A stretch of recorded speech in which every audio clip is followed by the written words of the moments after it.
Okay, today we're diving into a topic that's revolutionized the way we travel, and that is the explosion of short-term rentals. Think Airbnb, VRBO, and all those platforms that have turned the traditional stay into a whole new experience. Now let's kick it off with how these rentals are reshaping the travel scene and why you will want to reconsider either buying an investment property for the purposes of Airbnb or an STR arbitrage where you don't actually own the property, but you rent it and then use it as a short-term rental. Now, it's not just about finding a place to crash anymore. It's about immersion. And that's precisely what these platforms offer.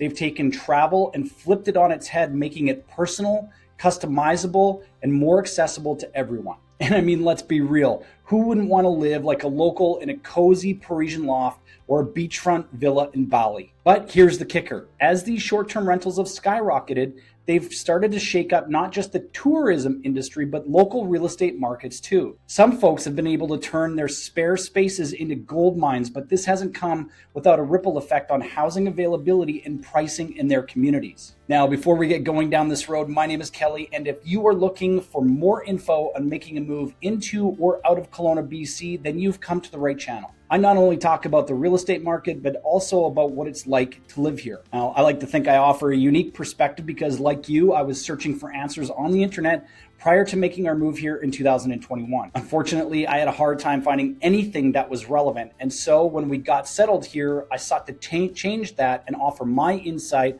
into our move, about the area, and try to keep you educated on the ebbs and flows of the real estate market here in the central Okanagan. Now, before we get too deep into the video, I also have to ask you to give us a like, tap the subscribe button, and go ahead and click on the notification bell so you can be instantly notified as soon as our next video is loaded up on the channel. All right, also keep watching to the end of this video as I'm also going to offer some insight into why you will want to rethink your strategy if you are looking at investing in short-term rentals, specifically here in British Columbia. All right, speaking of communities, there's been a bit of a love-hate relationship with short-term rentals. On one hand, they bring in the tourists and the dollars, but on the other hand, they can disrupt the neighborhood vibe.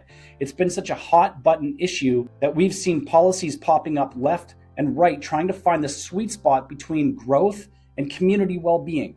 One major move by Airbnb in this tug of war was the party ban. Why? Safety and peace of mind, my friends. We're talking about keeping the neighborhoods quiet and the rentals in one piece, something we can all get behind, even if it means a few less epic pool parties. Now let's talk dollars and cents. Hosting can be a gold rush or a bust. It's all about playing your cards right. With the market getting as packed as a summer beach, the risks start to stack up. Hosts have to stay on their toes with the economy, tourism trends, and that ever-looming question to host or not to host. Now, let's not forget about how Airbnb rose to the top. It's like they hit the market with the perfect storm of community vibes and cutting-edge tech, setting the bar high for anyone trying to play in their sandbox. Now, this brings us to the four pillars of this industry: the customers, the hosts, the community, and the platforms. Each has its own set of challenges, from customer satisfaction to staying on the right side of the law. And now, from a host's angle, the allure is real. Get in, set up a cozy nook for travelers, and watch the bookings roll in. But it's not all smooth sailing. The challenges, they're as real as it gets, from property management headaches to keeping up with regulations that change more often than the weather. So first up, property management headaches. Listen, being an Airbnb host isn't just about handing over the keys and raking in the cash. It's a business, and it can be a tough one. You're dealing with constant bookings, cleanings, maintenance, and the never-ending job of keeping your guests happy. It can be like juggling flaming torches while riding a unicycle, and for some, that's a circus act they'd rather not perform. So now on to the second point, keeping up with government regulations. And I'm talking about permits, taxes, zoning laws, the works. Governments are cracking down and the rules are changing faster than a chameleon on a rainbow. It's a lot to keep up with, and if you're not on top of it, you could wind up on the wrong side of the law or slapped with fines that could really eat into your profits. All right, the third reason is all about the guests. Sure, most are great, but it only takes a few unruly ones to cause a world of pain. Damage to your property, noise complaints from neighbors, the horror stories are real, and they can happen to anyone. Are you ready to handle that at 2 a.m.? Fourth, let's talk money specifically, the high cost to enter the market and stay licensed. Setting up your property to meet the gold standard of guest expectations isn't cheap. Neither is keeping up with all those licenses and permits I mentioned earlier. The initial investment can be steep and the ongoing costs can chip away at your returns. It's definitely a financial balancing act. Now, lastly, we can't ignore the elephant in the room, and that is the high cost of living, which is restricting travel. People are feeling the pinch, and when belts tighten, vacations can be the first luxury to go. Fewer travelers mean fewer bookings, and that's a trend you can't afford to overlook. Looking forward, the lines between short-term and long-term rentals are getting blurry.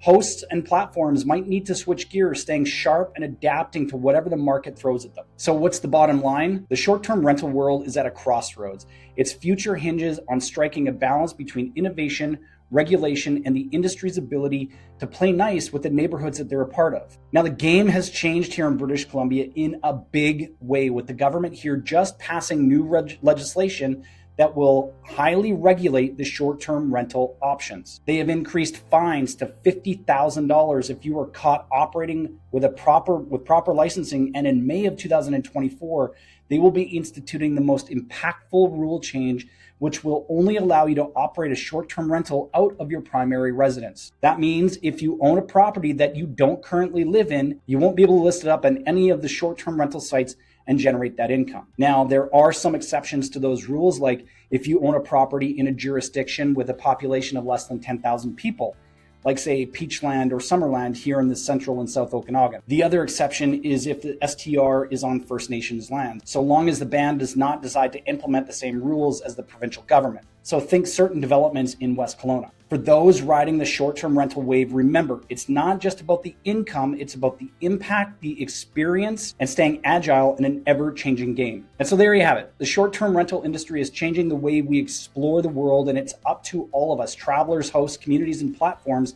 to navigate this journey together. Now, if you've got some thoughts on short-term rental boom or stories from your own travels or hosting adventures, drop them in the comments below. I love hearing what you all have to share. Okay, like I said earlier, if you're thinking about making a move into Kelowna or out of Kelowna, then we should probably chat.